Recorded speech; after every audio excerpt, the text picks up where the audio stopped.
গণমাধ্যমে এরকম একটা সংবাদ এসেছে, ইন্ডিয়ান সংবাদ গণমাধ্যমের একটি বরাত দিয়ে, যে এবছরের মধ্যে শেখ হাসিনা ফিরতে পারেন।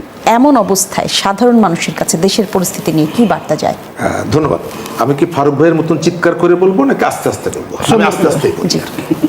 প্রথমত হচ্ছে আওয়ামী লীগ এখানে আছে, এটা রিয়েলিটি, এবং আছে বলে গভীর রাতে, দিনের বেলা আপনি ফ্যাসিস্ট বলছেন, গভীর রাতে ভোটের আগে তার কড়া নাড়ছেন এবং তার কাছে ভোট চাইছেন।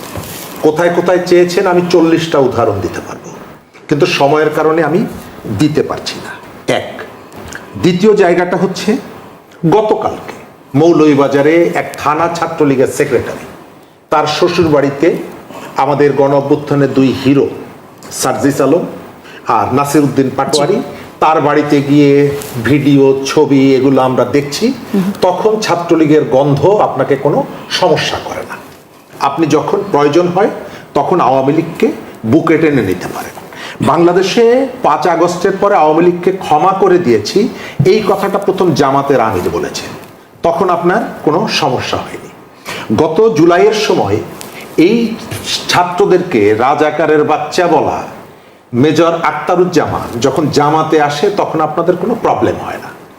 এখন পর্যন্ত যে আখতারুজ্জামান অনবরতভাবে তিনি বলে যাচ্ছেন যে এখানে আওয়ামী লীগ রিয়েলিটি, আওয়ামী লীগ চলে আসবে, এবং তার মতন বোল্ডলি শেখ হাসিনা বা আওয়ামী লীগের কোনো নেতাও বলে না। তারপরেও আখতারুজ্জামান তিনি ফ্যাসিস্টের দোসর না। আমি যদি বলি, আপনি যদি বলেন যে নির্বাচন নিয়ে সব থেকে বড় বোমাটা ফাটিয়েছিলেন কে? মাহফুজ আলম। কি বলেছিলেন? বলেছিলেন এই নির্বাচনটা একটা ভাগাভাগির নির্বাচন।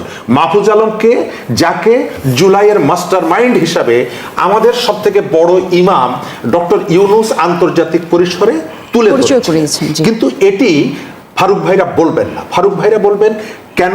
মরাকে মারো কেন? বলে নড়ে চড়ে না, সেই কারণে। আওয়ামী লীগের এইখানে নাই, ওনারা ওনাদের কথাগুলো বলছেন।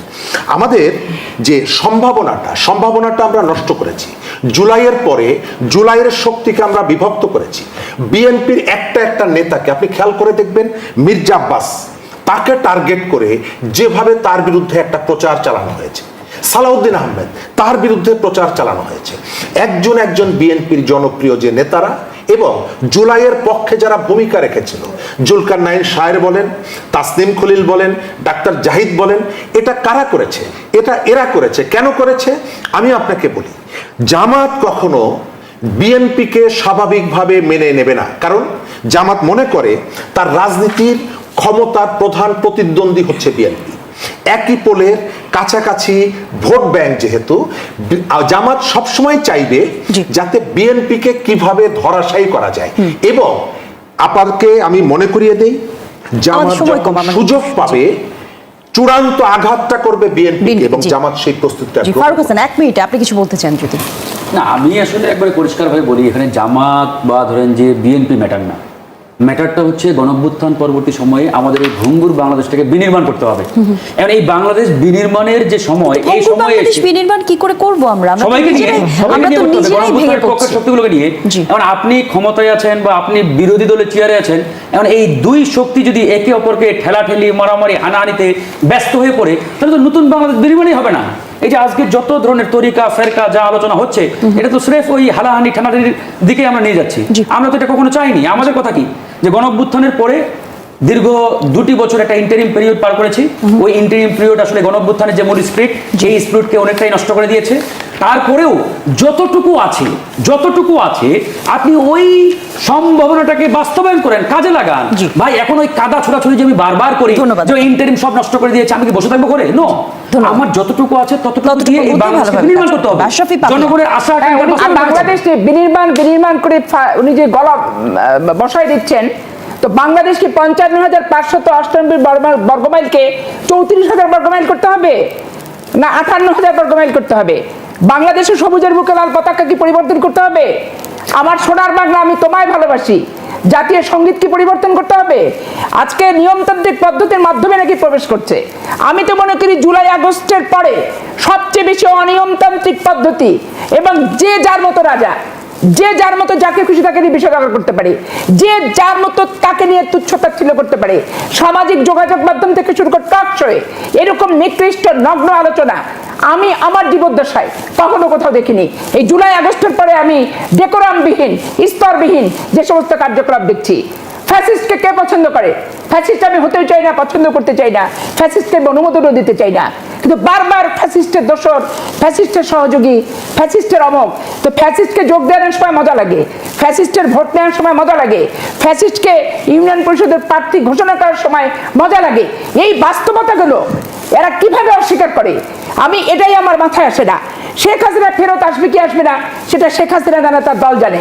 আমি আওয়ামী লীগও করি না, আমার সারা জিন্দেগিতে জীবনে কোনদিন জামাত ইসলামও করবো না। অতএব এই দুটো দলের কর্মকাণ্ড এবং অ্যাটিটিউড যেহেতু হুবহুব এবং তারা একজন আরেকজনের সাথে শরিক এবং প্রত্যেকটা জায়গা তারাই তাদের পরিপূরক, অতএব এইখানে আমার অবস্থানটা হবে যে বাংলাদেশি তার অস্তিত্ব, আপন অস্তিত্ব প্রজ্বলিত হয়ে আছে। এই প্রজ্বলিত বাংলাদেশকে যারা অন্ধকারাচ্ছন্ন করতে চায়, যারা 45 জন মাদ্রাসার ছাত্রী যদি 45 জনই হুজুরের কাছে ধর্ষিত হয়, 21 জন ছাত্র যদি বলৎকারের শিকার হয় তার মাদ্রাসার কাছে, সারা বাংলাদেশের 64 ডিস্ট্রিক্টে তো আলিয়া মাদ্রাসা আছে, সবগুলোর সভাপতি যদি জামাত ইসলামের আমির আর নায়েবে আমিররা হয়, তাহলে বাংলাদেশে ওগুলা যখন পরিবর্তন করতে যাবেন তখন তাদের দলীয়করণ চিৎকারে সরকারকে হুমকি দিচ্ছে। আজকে ডাক্তাররা ডাক্তারি পেশাবাদ দিয়ে যখন দাড়িপাল্লার ভোট চেয়ে বেড়াচ্ছে, বাড়িতে বাড়িতে যে ক্যাম্পেইন করছে, তারাই আবার প্রিজাইডিং, তারাই আবার কুলিং, তো তাদেরকে যদি বদলি করে তাহলে সরকার কি দোষটা করেছে? সরকার কি দোষটা করেছে? আর কোরআন মুসলমানদের পবিত্রতম গ্রন্থ, এইটা পার্লামেন্টে চিৎকার দেওয়ার কিছু নাই, এটা মসজিদে মসজিদে চিৎকার দেওয়ার কিছু নাই। এইটা যত বেশি স্লোগান দিবে, নিজে কোনো একটা পক্ষকে যে মানে করছে, প্রশংসা পঞ্চমুখ করানোর চেষ্টা করছে, এটাই তার আসবে।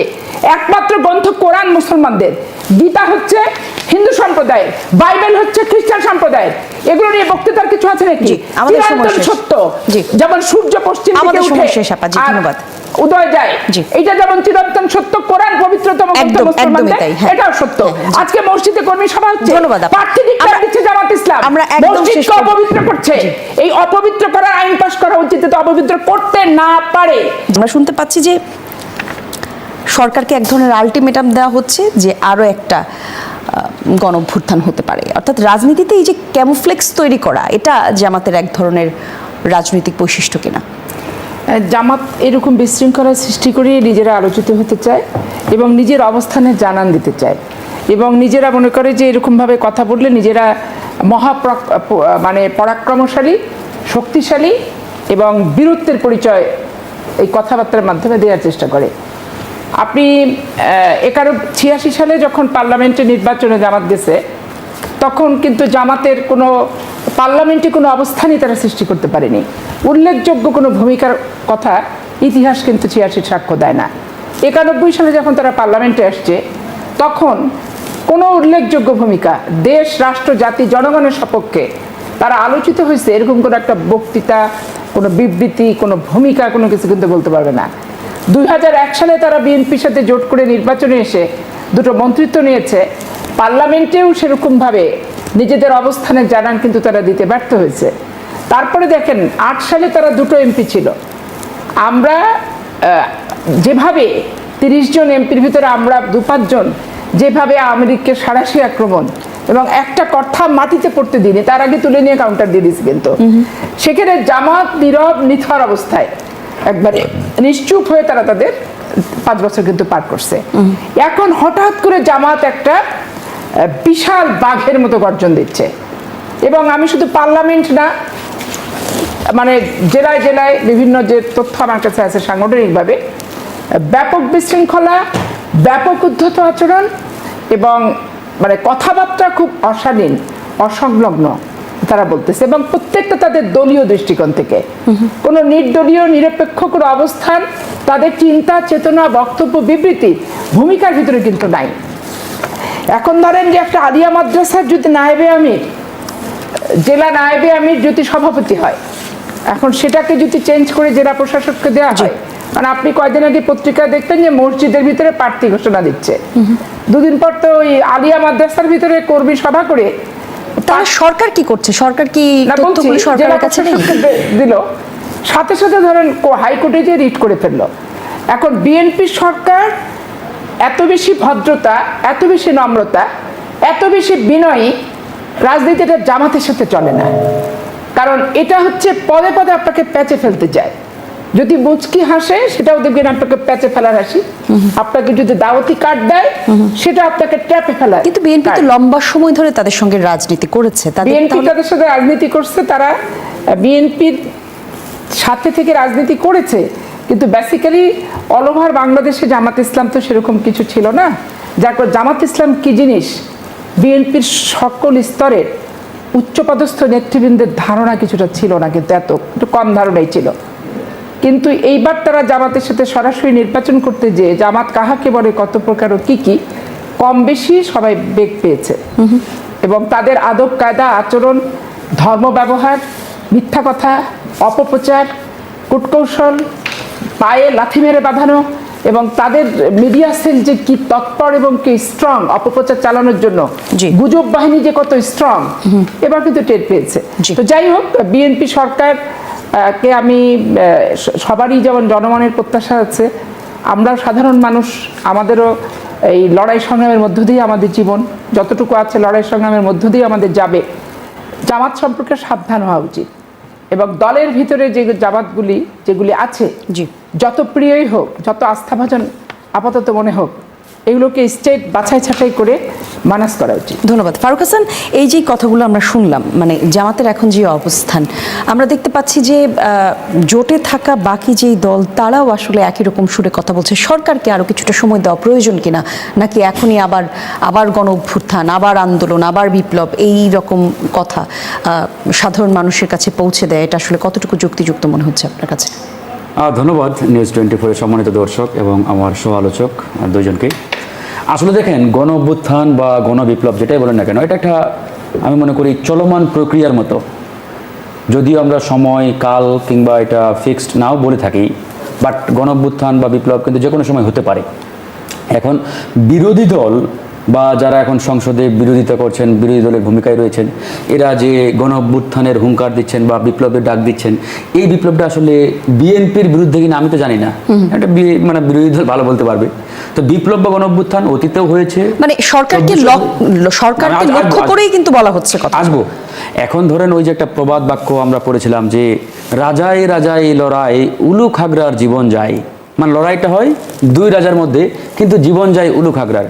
তো এখন ঠিক ওই প্রবাদটাকে একটু উল্টে দিয়ে আমরা কিন্তু এভাবে বলতে পারি যে ধরো এই যে বাইরে আমরা যত আলোচনা করি না কেন, আলোচনা, সমালোচনা, তর্ক বিতর্ক, কিন্তু বাস্তবিক অর্থে আমরা দেখতে পাচ্ছি সংসদের ভিতরে সরকারি দল এবং বিরোধী দল অত্যন্ত একটা মধুর সম্পর্কের মধ্য দিয়ে তারা কিন্তু রাজনীতিটা করে যাচ্ছে। বাট বাইরে কিন্তু মনে হয় হম্বিতম্বি, কিন্তু পার্লামেন্টের ভিতরে দেখেন সরকারকে তারা বাহবা দিচ্ছে, প্রশংসা করছে, আবার জায়গা মতো বিরোধিতাও করছে, সেখানে কিন্তু সব ঠিকঠাক। বাট বাইরে হয়তো রাজনৈতিক কারণে, তো সেই জায়গা থেকে আমরা মনে করে থাকি বা বলে থাকি এই কথাটি বারবার যে সরকার এই বিগত 4 মাসে রাজনৈতিকভাবে তাদের প্রতিপক্ষ যারা বা বিরোধী দল যারা, তাদের কাছ থেকে এখন পর্যন্ত কোনো থ্রেট পায় নাই, বা রাজনৈতিক যে চ্যালেঞ্জ, এই চ্যালেঞ্জের মুখোমুখি সরকার এখনো হয় নাই, এবং নিয়ার ফিউচারে হবে বলে কোনো আলামতও কিন্তু আমরা এই মুহূর্তে দেখতে পাচ্ছি না যে নিয়ার ফিউচারে বর্তমান বিএনপির নেতৃত্বাধীন সরকার কোনো রাজনৈতিক চ্যালেঞ্জের মুখোমুখি হবেন, এরকম কোনো আলামত নেই। যতই আমরা রাজনৈতিক তর্ক বিতর্ক কথা বলি না কেন, হ্যাঁ, সরকারের সামনে একটা বড় চ্যালেঞ্জ যেটা আছে সেটা হচ্ছে অর্থনৈতিক চ্যালেঞ্জ, ইকোনমিক চ্যালেঞ্জ। আমি একটু রাজনৈতিক দিকটা আপনাকে পড়ে শোনাই। ময়মনসিংহ বিভাগে আয়োজিত সমাবেশে খেলাফতে মজলিসের আমির মাওলানা মামুনুল হক বলেছেন, যে পথে গেছেন শেখ হাসিনা সে পথে যাবেন তারেক রহমান। মামুনুল হক তিনি এই কথা বলেছেন, এবং উনি বেশ মানে বড় একটা আয়োজনেই এই কথা বলেছেন। এই সমাবেশে প্রধান অতিথির বক্তব্যে তিনি বলেছেন, আরো বিভিন্ন জায়গায় বিভিন্ন জামায়াতের ব্যক্তিদের কথা আমাদের কাছে আছে, আমি চাইলে জামাতের নেতারা বা তাদের জোটের নেতারা কে কি উদ্দেশ্যে বক্তব্য দিয়েছে আমি বলতে পারবো না তাদের বিষয়টা। এখন কথা হচ্ছে এই আপনি বলছেন যে বড় কোনো বাধা দেখছেন না, অর্থাৎ আপনিও তো একজন আমি আসবো ধরেন জামাত ইসলাম বলেন বা তাদের যারা জোট সঙ্গী, তারা তো বিগত সময়েও এরকম বক্তব্য দিয়েছে, হুঙ্কার দিয়েছে। বিশেষ করে যারা আমাদের ইসলামিক দলের নেতা, এরা বরাবরই হুঙ্কার দেয় এবং তাদের হুঙ্কারে কতটুকু কাজ হয় বা কতটুকু সেটা অর্থাৎ আপনি implement বলতে হয়। চাচ্ছেন যে আমাদের হুঙ্কারে আসলে তেমন কোনো বিচলিত হবার কোনো কারণ নেই। না, বিচলিত না, বিষয়টা আমরা তো সরকারকে বারবার বলেছি, সরকার যদি জনগণের পক্ষে কাজ করে, জনগণের যে চাওয়া প্রত্যাশা আকাঙ্ক্ষা এটা বাস্তবায়ন করে, আমরা সরকারকে অ্যাপ্রিসিয়েট করবো, বাবা দিব, সরকারকে আমরা সাধুবাদ জানাবো, সরকারকে সহযোগিতা করব। আর সরকার যদি জনগণ বিরোধী সিদ্ধান্ত নেয়, জনগণের বিরুদ্ধে গিয়ে কাজ করে, তাহলে সেটা আমি কেন, আমি আপনি আমরা কেউই সরকারের পক্ষে থাকবো না, স্বভাবতই সরকারের বিরোধিতা করব। জি। এখন তো আমরা ধরেন গণঅভ্যুত্থানের পূর্বে যে রাজনীতি ছিল, গণঅভ্যুত্থানের পূর্বে রাজনীতি বাংলাদেশে তো আর ফিরে আসবে না। ওই রাজনৈতিক সংস্কৃতি কেউ যদি বাংলাদেশে আবারও নিয়ে আসতে চাই, ওই চর্চাটা আবারও জারি রাখতে চাই, এটা অসম্ভব। আমরা পরিষ্কারভাবে বলেছি। আজকে দেখেন, আজকে কিন্তু জাতীয় সংসদে একজন ক্যাবিনেট মেম্বার, মানে সরকারের একজন ক্যাবিনেট সদস্য, তিনি কিন্তু সরকারের সমালোচনা করে বক্তব্য রেখেছেন। এই যে নতুনত্ব, এই যে গণঅভ্যুত্থান পরবর্তী আমরা একটা নতুন রাজনীতির মধ্যে প্রবেশ করেছি, তো সেই জায়গাতে আমরা পরিষ্কারভাবে বলেছি, সরকার ভালো কাজ করলে আমরা সাধুবাদ জানাবো, পাশে থাকবো। আর সরকার যদি জনগণ বিরোধী সিদ্ধান্ত নেয়, অবশ্যই আমরা বিরোধিতা করবো। এই যে তেলের এক্সাম্পলটা দিয়ে শেষ করে 30 সেকেন্ডে, সরকার যখন তেলের দাম বাড়ালেন, তখন তারা বললেন যে আন্তর্জাতিক বাজারে তেলের মূল্য বৃদ্ধি হয়েছে, ইরান এবং আমেরিকার যুদ্ধের কারণে বিশ্ববাজারে তেলের দাম বাড়ছে, সুতরাং আমরা বাধ্য। আমরা মেনে নিয়েছি, জনগণ মেনে নিয়েছে, যেহেতু এটা গ্লোবাল প্রবলেম। এখন দেখেন, গত 1 মাসে 3 দফা কিন্তু আন্তর্জাতিক বাজারে তেলের মূল্য দাম মানে ইতিমধ্যে কমেছে। এখন প্রত্যেক ব্যারেল তেলের দাম মাত্র $72, যেটা ওই যুদ্ধের সময় ছিল প্রায় $130 পর্যন্ত। কিন্তু আমরা এখন সরকারকে আহ্বান জানাচ্ছি, তেলের দাম কমান। এখন সরকার যদি তেলের মূল্য না কমায়, তাহলে আমরা বাধ্য হয়ে সরকারের বিরুদ্ধে কথা বলছি, বাধ্য আমরা। আপনি তো ওই আন্তর্জাতিক বাজারে রাখতে পারবেন না। শরীফুজ্জামান শরীফ, আপনার কাছে একটি প্রশ্ন রেখে বিরতিতে যেতে চাই। সেটি হচ্ছে, এই যে সরকারের যে অবস্থান, এখন একটি নতুন সরকার আসলো বাংলাদেশে, রাষ্ট্র গঠনে একটি নতুন সরকার এখন, নির্বাচিত সরকার এখন বাংলাদেশের প্রতিনিধিত্ব করবেন। এই অবস্থায় বিরোধী দলের যে আচরণ, সেই আচরণের সঙ্গে সামঞ্জস্য কতটা দেখতে পান সঠিক রাজনীতি, সেটা মাঠে এবং সংসদে? এই প্রশ্ন। ধন্যবাদ আপনাকে, ধন্যবাদ আমার সাথের আলোচক এবং দর্শক শ্রোতাদেরকে। আমরা মনে করি যে একটা গণ অভ্যুত্থান পরবর্তী পার্লামেন্টটা এটা রাজনীতির সেন্টার পয়েন্ট হবে, মানুষের স্বার্থে কথা হবে। যে কারণে গণ অভ্যুত্থানটা হয়েছে, যে প্রত্যাশা, সেই প্রত্যাশা পূরণের জন্য পার্লামেন্টটা তার দায়িত্বশীল আচরণ করবে।